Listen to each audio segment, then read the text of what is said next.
ಇಡೆನ್ ಟಿವಿಯ ಪ್ರಿಯ ವೀಕ್ಷಕರೇ, ಸನಾತನ ಧರ್ಮ ಕಾರ್ಯಕ್ರಮಕ್ಕೆ ಎಲ್ಲರಿಗೂ ಸ್ವಾಗತ. ನಾನು ಚನ್ನಬಸವದೇವರು.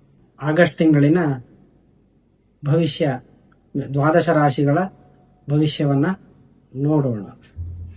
ಮೊದಲನೆಯದಾಗಿ ಮೇಷರಾಶಿ. ಇಲ್ಲಿ ಭವಿಷ್ಯ ಎಂದರೇನು ಅಂತ ಒಂದು ಸಣ್ಣದಾಗಿ ಮಾತಾಡುವ. ಯಾಕೆ ಅಂದ್ರೆ ಎಲ್ಲರಿಗೂ ಕೂಡ ಭವಿಷ್ಯದ ಮೇಲೆ ನಿಗಾ ಜಾಸ್ತಿ. ಭಗವಂತ ಏನ್ ಹೇಳ್ತಾನೆ ಅಂತಂದ್ರೆ, ಕರ್ಮಣ್ಯೇವಾಧಿಕಾರಸ್ಥೆ ಮಾ ಫಲೇಸು ಕದಾಚನ ಅಂತ ಕೃಷ್ಣ ಭಗವಾನ್ ಹೇಳ್ತಾರೆ. ಅಂತಂದ್ರೆ ಪ್ರಕೃತಿ ಏನ್ ಹೇಳುತ್ತೆ ಅಂತಂದ್ರೆ, ನಿನ್ನ ಒಂದು ವೃತ್ತಿಗೆ ಅನುಸಾರವಾಗಿ ನಾ ಫಲ ಕೊಡ್ತೇನೆ, ಅದಕ್ಕೆ ಯಾವುದೇ ಎರಡು ಮಾತಿಲ್ಲ. ಆದರೆ ಹಿಂದೆ ಏನ್ ಮಾಡಿದೆಯೋ ಅದರ ನೀನು ಅನುಭವಿಸ್ಬೇಕು. ಈ ಗ್ರಹಗಳು ಏನ್ ಮಾಡ್ತಾರೆ ಅಂದ್ರೆ, ಮನುಷ್ಯಾಣಾಂ ಗ್ರಹಾಧೀನಃ, ಗ್ರಹಾಣಾಂ ದೈವಾಧೀನಃ, ದೈವಾನಾಂ ಮಂತ್ರಾಧೀನಃ, ಮಂತ್ರಾನಾಂ ಮನುಷ್ಯಾಧೀನಃ ಅಂತ ಹೇಳ್ತಾರೆ.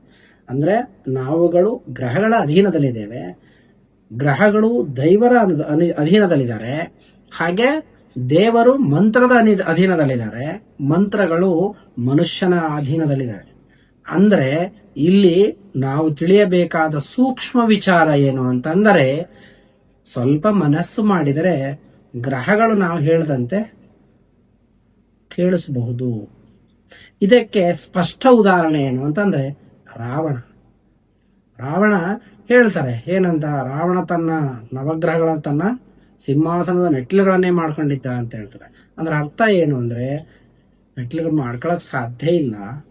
ಅದನ್ನ ಮೀಮಾಂಸಕರು ಯಾವ ರೀತಿ ಹೇಳ್ತಾರೆ ಅಂದ್ರೆ, ಅಲಂಕಾರ ಭಾಷೆಯಲ್ಲಿ ಉಪಮಾನ ಉಪಮೇಯ ರೀತಿಯಾಗಿ ಹೇಳಿದ್ದಾರೆ ವಿನಃ ರಾವಣ ಯಾವತ್ತೂ ಕೂಡ ನವಗ್ರಹಗಳನ್ನ ತನ್ನ ಪಾದದ ಮೆಟ್ಟಿಲುಗಳನ್ನ ಮಾಡ್ಲಿಕ್ಕೆ ಸಾಧ್ಯ ಇಲ್ಲ. ಯಾಕೆ ಅಂತಂದ್ರೆ ಶನಿ ಎಷ್ಟೋ 15 ಕೋಟಿ ವರ್ಷಗಳ ದೂರದಲ್ಲಿದ್ದಾರೆ. ಅವನ್ನ ತಗೊಂಡು ಬಂದು ಪಾದ ಮಾಡ್ಕೊಳಕ್ ಸಾಧ್ಯನಾ? ಇಲ್ಲ. ಯಾಕೆ ಅಂತಂದ್ರೆ ಅದು ಒಂದು ಉಪಮಾನ ಉಲ್ಲೇಖವಾಗಿ ಬರೆದಿದ್ದಾರೆ. ಅಂದರೆ ರಾವಣ ಅಷ್ಟು ಆಳವಾಗಿ ಅಧ್ಯಯನವನ್ನು ಮಾಡಿದ್ದ ಅನ್ನೋದು ಇಲ್ಲಿ ಮೇಲ್ನೋಟಕ್ಕೆ. ರಾವಣ ತನ್ನ ಪಾದದ ಮೆಟ್ಟಿಲುಗಳು ಮಾಡ್ಕೊಂಡಿದ್ದ ಅಂತಂದ್ರೆ ಅದರ ಅರ್ಥ ಇಷ್ಟೇ, ಅವನು ಆಳವಾಗಿ ಅಧ್ಯಯನ ಮಾಡಿದ್ದ ಅಂತ. ಯಾಕೆ ಅಂತಂದ್ರೆ ಮನುಷ್ಯ ಗ್ರಹಗಳ ಅಧೀನದಲ್ಲಿದ್ದರೂ ಕೂಡ ಗ್ರಹಗಳನ್ನ ತನ್ನ ಅಧೀನಕ್ಕೆ ತೆಗೆದುಕೊಳ್ಳುವ ಮಾರ್ಗ ಯಾವುದು ಅಂದರೆ ಮಂತ್ರಗಳ ಮುಖಾಂತರ. ಮನನ ತ್ರಾಯತೆ ಇತಿ ಮಂತ್ರ ಅಂತ ಒಂದ್ ಕಡೆ ಹೇಳ್ತಾರೆ. ಅಂದ್ರೆ ನಾವು ಯಾವುದನ್ನ ಜಾಸ್ತಿಯಾಗಿ ಉಚ್ಚರಿಸಲ್ಪಡುತ್ತೇವೆಯೋ ಅದು ಜೀವನದಲ್ಲಿ ನಿಜವಾಗುತ್ತದೆ. ಇದು ಪ್ರಕೃತಿಯು ಮನುಷ್ಯನಿಗೆ ಕೊಟ್ಟಿರುವ ಒಂದು ವರ. ಈ ವರವನ್ನ ನಾವು ಸರಿಯಾಗಿ ಸದ್ವಿನಿಯೋಗ ಮಾಡಿಕೊಂಡ್ರೆ ನಾವು ಜೀವನದಲ್ಲಿ ಚೆನ್ನಾಗಿರಬಹುದು. ಈಗ ನಾವು ಮೇಷಾದಿ ದ್ವಾದಶ ರಾಶಿಗಳ ಭವಿಷ್ಯವನ್ನ ಮತ್ತೊಮ್ಮೆ ನೋಡೋಣ. ಅಂದರೆ ಈ ಭವಿಷ್ಯ ನಿಮಗೆ ಅವಕಾಶಗಳಿದೆ ಎಂಬುದನ್ನು ಹೇಳುತ್ತದೆಯೇ ಹೊರತು ಆಗುತ್ತದೆ ಎಂಬುದನ್ನು ಹೇಳುವುದಿಲ್ಲ. ಇದನ್ನ ಮೊದಲು ನೀವುಗಳೆಲ್ಲ ಅರ್ಥ ಮಾಡ್ಕೋಬೇಕು. ಇಲ್ಲ ಅಂದ್ರೆ ವಾಹಿನಿಯಲ್ಲಿ ಹೇಳ್ದ ಸ್ವಾಮಿ ಮೇಷರಾಶಿ ಹಿಂಗಾಗ್ಬಿಡ್ತದೆ ಹಂಗಾಗ್ಬಿಡ್ತದೆ ಅಂತ ಹೇಳ್ದ, ನನ್ನ ಜೀವನದಲ್ಲಿ ಆಗಿಲ್ಲ ಅಂತಂದ್ರೆ ಅದಕ್ಕೆ ನಾವು ಅರ್ಹರಲ್ಲ ಎಂಬ ವಿಚಾರವನ್ನ ಮನದಲ್ಲಿಟ್ಟುಕೊಂಡು ನೀವು ವೀಕ್ಷಿಸಬೇಕಾಗಿ ಕೇಳ್ಕೊಳ್ತೇನೆ. ಯಾಕೆ ಅಂತಂದ್ರೆ ಒಬ್ಬ ಡಿಗ್ರಿ ಹೋಲ್ಡರು ಅದಕ್ಕೆ ಸಂಬಂಧಪಟ್ಟಂತ ಕೆಲಸ ಮಾಡ್ಬೋದೇ ಹೊರತು ಅದನ್ನ ಬಿಟ್ಟು ಬೇರೆ ಕೆಲಸ ಮಾಡ್ಲಿಕ್ಕೆ ಆಗಲ್ಲ. ಹೌದಂತೀರಾ? ಹಾಗಂದ ಮೇಲೆ ನಾವು ಕರ್ಮವನ್ನ ಸರಿಯಾದ ಮಾರ್ಗದಲ್ಲಿ ಮಾಡದ್ದೇ ಆದರೆ ಎಂಥ ಕೆಟ್ಟ ಪರಿಸ್ಥಿತಿಯಲ್ಲೂ ಕೂಡ ನಾವು ಒಳ್ಳೆಯ ಫಲಗಳನ್ನ ಪಡೆಯಬಹುದು ಎಂಬುದನ್ನ ಅರಿತುಕೊಳ್ಳಬೇಕು. ಓಕೆ, ಮುಂದಕ್ಕೆ ಹೋಗೋಣ. ಈಗ ಮೇಷರಾಶಿಯಲ್ಲಿ ಏನಾಗ್ತದೆ, ಆಗಸ್ಟ್ ತಿಂಗಳಲ್ಲಿ 12ನೆಯ ತಾರೀಕು ಅಮಾವಾಸ್ಯೆ ಇದೆ. ಅಮಾವಾಸ್ಯೆಯಲ್ಲಿ ಒಂದು ಗ್ರಹಣ ಯೋಗವಿದೆ. ಆ ಗ್ರಹಣ ಯೋಗದವರೆಗೆ ಕೆಲವು ರಾಶಿಯವರಿಗೆ ಶುಭ ಫಲವು, ನಂತರ ಮಿಶ್ರ ಫಲವು ಆಗುವ ಯೋಗವಿದೆ. ಆ ಗ್ರಹಣ ಆದ ನಂತರ ಕೆಲವರಿಗೆ ಒಳ್ಳೆಯಾದ, ಆ ಗ್ರಹಣ ಆಗುವವರೆಗೆ ಕೆಲವರಿಗೆ ಒಳ್ಳೆಯದಾಗುವ ಫಲ ಇದೆ, ಕೆಲವರಿಗೆ ಕೆಟ್ಟದಾಗುವ ಫಲ ಇದೆ. ಹೇಗೆ ಅಂದ್ರೆ ನೋಡಿ, ಮೇಷರಾಶಿಯಲ್ಲಿ ಆಗಸ್ಟ್ ತಿಂಗಳಿನಲ್ಲಿ ಕುಜ 7ನೇ ತಾರೀಕು ಮಿಥುನ ರಾಶಿಗೆ ಪರಿಭ್ರಮಣ ಹೊಂದುತ್ತಾರೆ. ಪರಾಕ್ರಮ ಸ್ಥಾನಕ್ಕೆ ಹೋಗುವುದರಿಂದ, ರಾಶ್ಯಾಧಿಪತಿಯು ಪರಾಕ್ರಮ ಸ್ಥಾನಕ್ಕೆ ಹೋಗುವುದರಿಂದ ಅಲ್ಲಿ ಅವರಿಗೆ ಯಾವುದೇ ರೀತಿಯ ತೊಂದರೆಗಳಿರುವುದಿಲ್ಲ. ಅಭಿವೃದ್ಧಿಯ ವಿಚಾರಗಳನ್ನು ಹೇಳ್ತಾರೆ. ಹಾಗೆ ಶನಿ ವಕ್ರನಾಗಿ ಲಾಭಕ್ಕೆ ಬರುವುದರಿಂದ ಅವರಿಗೆ ಶುಭ ಫಲವನ್ನೇ ಕೊಡುತ್ತಾರೆ. ಇನ್ನು 7ನೇ ತಾರೀಕಿನಿಂದ 9ನೇ ತಾರೀಕಿನವರೆಗೆ ಬುಧ ಕುಜ ಇಬ್ಬರು ಏಕತ್ರ ಇರುವುದರಿಂದ ಏನಾಗ್ತದೆ ಅಂತಂದ್ರೆ ಆ ಸಂದರ್ಭದಲ್ಲಿ ಕೆಲವೊಂದು ಏಳು ಬೀಳುಗಳು ಆಗುವ ಸಂದರ್ಭವಿದೆ.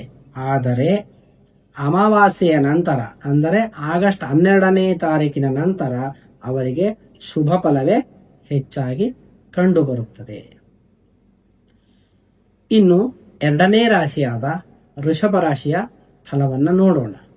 ವೃಷಭ ರಾಶಿಯ ಅಧಿಪತಿಯಾದ ಶುಕ್ರ ಈಗ ಪ್ರಸ್ತುತ ಚತುರ್ಥ ಸ್ಥಾನದಲ್ಲಿ ಕೂತಿದ್ದಾನೆ. ಆ ಸುಖ ಸ್ಥಾನದಲ್ಲಿ ಕೂತಿರುವುದರಿಂದ ಇವರ ಚಿಂತೆ ಸುಖದ ಬಗ್ಗೆ ಇರುತ್ತದೆ. ಆದರೆ ಲಗ್ನದಲ್ಲಿ ರಾಶಿಯಲ್ಲಿ ವೃಷಭ ರಾಶಿಯಲ್ಲಿ ಕುಜನಿರುವುದರಿಂದ ಇವರಿಗೆ ದೈಹಿಕ ಶ್ರಮಗಳು ಇರುತ್ತದೆ. ಕುಜನ ಪರಿಭ್ರಮಣೆಯ ನಂತರ ಆ ದೈಹಿಕ ಶ್ರಮಗಳು ಕಡಿಮೆಯಾಗುತ್ತಾ ಹೋಗುತ್ತದೆ. ಅಂದರೆ ಆರೋಗ್ಯದಲ್ಲಿ ಏರುಪೇರು ಆಗಂತ ಚಾನ್ಸಸ್ ಇರ್ತದೆ. ಹಾಗೆ ಇವರಿಗೆ 10ನೇ ಮನೆಗೆ ರಾಹು ಮತ್ತೆ ಗುರು ರಾಹು ಮತ್ತೆ ಶನಿಯ ಪರಿಭ್ರಮಣ ಇರುವುದರಿಂದ ಇವರಿಗೆ ಏನಾಗ್ತದೆ ಅಂತಂದ್ರೆ ವೃತ್ತಿಯಲ್ಲಿ ಅಭಿವೃದ್ಧಿ ಯೋಗ ಇರುತ್ತದೆ. ಆದರೆ ದೈಹಿಕವಾಗಿ ಸ್ವಲ್ಪ ಆರೋಗ್ಯದಲ್ಲಿ ಸಮಸ್ಯೆ, ಮೈಕೈ ನೋವು ಬರ್ಬೋದು, ಕಣ್ಣು ಉರಿ ಬರ್ಬೋದು. ಯಾಕೆ ಅಂತಂದ್ರೆ ಉಷ್ಣತೆ ಜಾಸ್ತಿ ಆಗ್ತದೆ. ಇನ್ನು ಪರಾಕ್ರಮ ಸ್ಥಾನದಲ್ಲಿ ರವಿ ಗುರುಗಳು ಉಚ್ಚರಾಗಿರುವುದರಿಂದ ಅನಿರೀಕ್ಷಿತ ಹಣ ಬರುವ ಯೋಗವು ಇದೆ. ಮುಂದಿನ ರಾಶಿ ಮಿಥುನ ರಾಶಿ. ಮಿಥುನ ರಾಶಿಯಲ್ಲಿ ರಾಶ್ಯಾಧಿಪತಿಯಾದ ಬುಧನು 7ನೇ ತಾರೀಕಿನವರೆಗೂ ಅಲ್ಲೇ ಇರುವುದರಿಂದ ದೈಹಿಕವಾಗಿ ಆರೋಗ್ಯವಂತರಾಗಿರ್ತಾರೆ. ಆದರೆ ಕುಜಬುಧರ ಸಂಯೋಗವಾಗುವುದರಿಂದ ಇಲ್ಲಿ ಸ್ವಲ್ಪ ದೈಹಿಕ ಅಥವಾ ರಾಹುವಿನ ದೃಷ್ಟಿಯು ಬರುವುದರಿಂದ ಸ್ಕಿನ್ ಅಲರ್ಜಿ ಆಗುವಂತ ಯೋಗ ಇದೆ. ಇದಕ್ಕೆ ನೀವು ಪೂರ್ವಭಾವಿಯಾಗಿ ಆಚರಣೆಯನ್ನ ಆರೋಗ್ಯದ ಕಡೆ ಗಮನ ಕೊಡೋದು ಒಳ್ಳೆಯದು.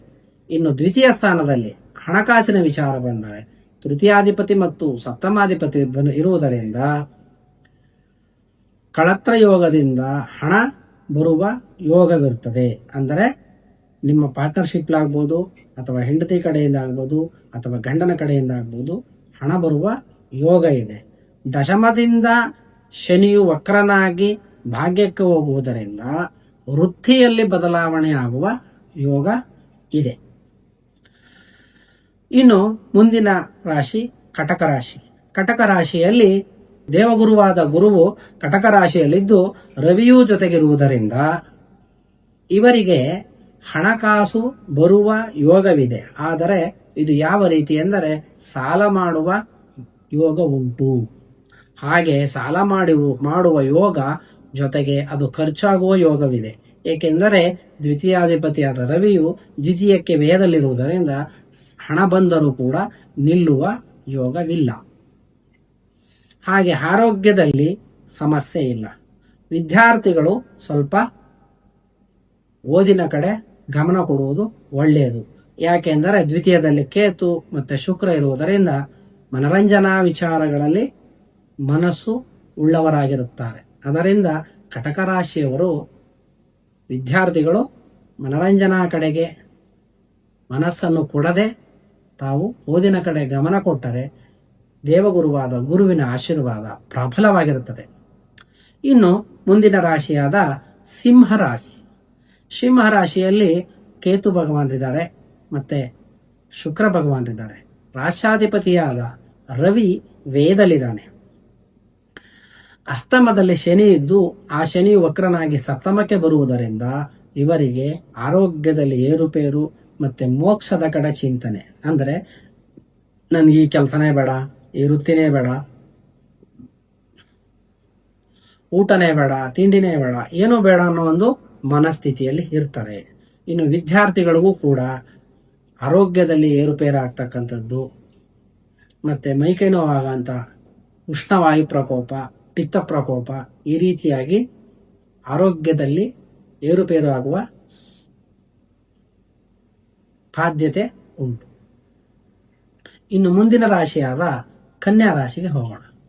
ಕನ್ಯಾ ರಾಶಿಯಲ್ಲಿ ಯಾವುದೇ ಗ್ರಹವಿಲ್ಲ, ಆದರೆ ವೇದದಲ್ಲಿ ಕೇತು ಇರುವುದರಿಂದ ಈ ತಿಂಗಳು ಇವರಿಗೆ ನಿದ್ರೆ ಬರುವುದಿಲ್ಲ, ನಿದ್ರೆಯ ಸಮಸ್ಯೆ ಬಹಳ ಇರ್ತದೆ. ಹಾಗೆ ಹಣಕಾಸಿನ ಅಧಿಪತಿಯಾದ ಶುಕ್ರನು ವೇದದಲ್ಲಿರುವುದರಿಂದ ಹಣಕಾಸಿನಲ್ಲಿ ಸಮಸ್ಯೆ ಉಂಟಾಗುತ್ತದೆ. ಸಪ್ತಮದಲ್ಲಿ ಶನಿ ವಕ್ರನಾಗಿ ಷಷ್ಠಕ್ಕೆ ಬಂದಿರುವುದರಿಂದ ಇವರಿಗೆ ಹಣಕಾಸಿನ ಸಮಸ್ಯೆ ಬಂದರೂ ಕೂಡ ಶನಿ ಭಗವಾನರು ಶುಭ ಫಲವನ್ನೇ ಕೊಡುವುದರಿಂದ ಹಣಕಾಸಿನಲ್ಲಿ 50 ಭಾಗ ಒಳ್ಳೆಯದಾಗಿರುತ್ತದೆ. ಇನ್ನು ವಿದ್ಯಾರ್ಥಿಗಳ ವಿಚಾರ ಬಂದರೆ ಮಾತಾಪಿತೃಗಳು ರಾತ್ರಿ ಸಮಯದಲ್ಲಿ ಮಕ್ಕಳಿಗೆ ಮೊಬೈಲನ್ನು ಕೊಡಬೇಡಿ. ಕನ್ಯಾ ರಾಶಿಯ ಮಕ್ಕಳಿಗೆ ಮೊಬೈಲನ್ನು ಕೊಡಬೇಡಿ. ಇದರಿಂದ ಅರ್ಥಕ್ಕಿಂತ ಅನರ್ಥವಾಗುವ ಯೋಗವಿದೆ. ಇನ್ನು ಮುಂದಿನ ರಾಶಿ ತುಲಾರಾಶಿ. ತುಲಾರಾಶಿಯಾಧಿಪತಿಯಾದ ಶುಕ್ರನು ಲಾಭದಲ್ಲಿ ಕೇತುವಿನೊಡನಿರಲು ಈ ತುಲಾರಾಶಿಯವರಿಗೆ ಲಾಭವೂ ಬರುತ್ತದೆ, ಆದರೆ ನಿರೀಕ್ಷಿಸಿದಷ್ಟು ಲಾಭ ಇರುವುದಿಲ್ಲ. ದ್ವಿತೀಯಾಧಿಪತಿಯಾದ ಕುಜನು ಅಷ್ಟಮದಲ್ಲಿರುವುದರಿಂದ ಇವರಿಗೆ ಹಣ ಬಂದರೂ ನಿಲ್ಲುವುದಿಲ್ಲ, ಎಲ್ಲಿ ಹೋಗುತ್ತದೆ ಎಂಬುದು ತಿಳಿಯುವುದಿಲ್ಲ. ಇನ್ನು ಇವರಿಗೆ ಈ ತಿಂಗಳು ಕಣ್ಣಿನ ತೊಂದರೆ ಬರುವ ಯೋಗವಿದೆ. ವಿದ್ಯಾರ್ಥಿಗಳು ಯಾವುದೇ ತರದ ಸಮಸ್ಯೆ ಇಲ್ಲ. ವ್ಯಾಪಾರಸ್ಥರು ಬಂಡವಾಳವನ್ನು ಹಾಕಬೇಕಾದರೆ ಸ್ವಲ್ಪ ಯೋಚಿಸುವುದು ಒಳ್ಳೆಯದು. ವೃಶ್ಚಿಕ ರಾಶಿ. ರಾಶಿಯಲ್ಲಿ ಯಾವುದೇ ಗ್ರಹವಿಲ್ಲ, ರಾಶ್ಯಾಧಿಪತಿಯಾದ ಕುಜ ಸಪ್ತಮದಲ್ಲಿದ್ದಾನೆ. ಸಪ್ತಮದಲ್ಲಿದ್ದು ಲಗ್ನವನ್ನು ನೋಡ್ತಾ ಇರೋದರಿಂದ ಇವರಿಗೆ ಸ್ವಲ್ಪ ಮಟ್ಟಿನ ಆರೋಗ್ಯದಲ್ಲಿ ಏರುಪೇರು ಆಗುವ ಸಂಬಂಧ ಇರ್ತದೆ. ಅಂದರೆ ಭೇದಿಯಾಗುವ, ಈ ರೀತಿಯಾದ ಮೋಷನ್ ಪ್ರಾಬ್ಲಮ್ ಆಗುವಂಥ ಯೋಗ ಇದೆ ಈ ತಿಂಗಳು. ಹಾಗೆ ಪಂಚಮ ಶನಿಯು ಅರ್ಧಾಷ್ಟಮಕ್ಕೆ ಬರುವುದರಿಂದ ಮನೆಯಲ್ಲಿ ಸುಖವಿಲ್ಲ, ಶಾಂತಿ ಇಲ್ಲ, ನೆಮ್ಮದಿ ಇಲ್ಲ, ಹಣಕಾಸಿಗೆ ತೊಂದರೆ ಇಲ್ಲ. ವಿದ್ಯಾರ್ಥಿಗಳು ಓದಿನಲ್ಲಿ ಗಮನ ಕೊಟ್ಟರೆ ಒಳ್ಳೆಯದು. ಆದರೆ ಗುರುಗಳಿಗೆ ಈ ತಿಂಗಳು ನೀವು ಹಿಂದಿರುಗಿ ಮಾತನಾಡಬೇಡಿ. ಇನ್ನು ಮುಂದಿನ ರಾಶಿ ಧನುಸ್ ರಾಶಿ. ಧನುಷ್ ರಾಶಿ ಅಧಿಪತಿಯಾದ ಗುರು ಅಷ್ಟಮದಲ್ಲಿದ್ದು ಚತುರ್ಥದಲ್ಲಿ ಶನಿ ವಕ್ರನಾಗಿ ತೃತೀಯಕ್ಕೆ ಬರುವುದರಿಂದ ಇವರಿಗೆ ಸಂಶೋಧನಾ ವಿಭಾಗದಲ್ಲಿ ಕೆಲಸ ಮಾಡುವವರಿಗೆ ತುಂಬಾ ಒಳ್ಳೆಯ ಫಲ ಉಂಟು. ಆದರೆ ಆರೋಗ್ಯದಲ್ಲಿ ಏರುಪೇರು ಇರುತ್ತದೆ. ಒಂದು ಮುಖ್ಯವಾದ ವಿಚಾರವೇನೆಂದರೆ ದ್ವಿತೀಯಾಧಿಪತಿ ತೃತೀಯದಲ್ಲಿರುವುದರಿಂದ ಇವರು ಯಾವುದೇ ವಿಚಾರಕ್ಕೆ ಹೂಡಿಕೆ ಮಾಡುವುದರಿಂದ 1ಕ್ಕೆ 9ರಷ್ಟು ಬರುವ ಒಂದು ಯೋಗ ಈ ತಿಂಗಳು ಇದೆ. ಮುಂದಿನ ರಾಶಿ ಮಕರ ರಾಶಿ. ಮಕರ ರಾಶಿಯಾಧಿಪತಿಯಾದ ಶನಿಯು ತೃತೀಯದಿಂದ ದ್ವಿತೀಯಕ್ಕೆ ಬಂದಿರುವುದರಿಂದ ಈಗ ತಾನೇ ಸಾಡೆ ಸಾತಿಯನ್ನು ಮುಗಿಸಿ ಅವ್ರೇನ್ ಮಾಡಿ ಸ್ವಲ್ಪ ರಿಲ್ಯಾಕ್ಸ್ ಆಗ್ತಿದ್ರು. ಆದರೆ ಶನಿ ವಕ್ರನಾಗಿ ಪುನಃ ಬಂದಿರುವುದರಿಂದ ಇವರಿಗೆ ಸಾಡೆ ಸಾತಿ ಪುನಃ ಪ್ರಾರಂಭವಾಗಿದೆ. ಇದು 6 ತಿಂಗಳ ಕಾಲ ಇರ್ತದೆ. ಆದರೆ ಯೋಚಿಸುವಾಗಿಲ್ಲ. ಯಾಕೆ ಅಂದರೆ ಮಕರದವರಿಗೆ ಬಕರಾ ಮಾಡೋದು ಗೊತ್ತು. ಯಾರನ್ನ ಓಕೆನಾ? ಮಕರದವರಿಗೆ ಬಕರಾ ಮಾಡೋದು ಗೊತ್ತು, ಯಾರನ್ನ? ಜನರನ್ನ. ಅದರಿಂದ ಸ್ವಲ್ಪ ಬುದ್ಧಿವಂತಿಕೆ ಉಪಯೋಗಿಸಿದರೆ ಸಾಡೆ ಸಾತಿಯಿಂದ ದೂರ ಬರಬಹುದು. ಇನ್ನು ವಿದ್ಯಾರ್ಥಿಗಳು ಕಣ್ಣಿನ ತೊಂದರೆ ಇವರಿಗೂ ಇರುತ್ತದೆ. ಅಂದರೆ ನಿದ್ದೆ ಜಾಸ್ತಿ ಮಾಡ್ತಾರೆ. ನಿದ್ದೆ ಮಾಡಲು ಹೋಗಬೇಡಿ, ಆದಷ್ಟು ಓದಿನ ಕಡೆ ಗಮನ ಕೊಡಿ. ಯಾಕೆ ಅಂದರೆ ಪಂಚಮದಲ್ಲಿರುವ ಕುಜನು ಸ್ವಲ್ಪ ಹೊಟ್ಟೆಯ ತೊಂದರೆಯನ್ನು ಕೊಡುವುದರಿಂದ ಹೊಟ್ಟೆಗೆ ಸಂಬಂಧಪಟ್ಟಂತ ಕಾಯಿಲೆಗಳು ಬರ್ತಕ್ಕಂಥ ಯೋಗ ಇದೆ.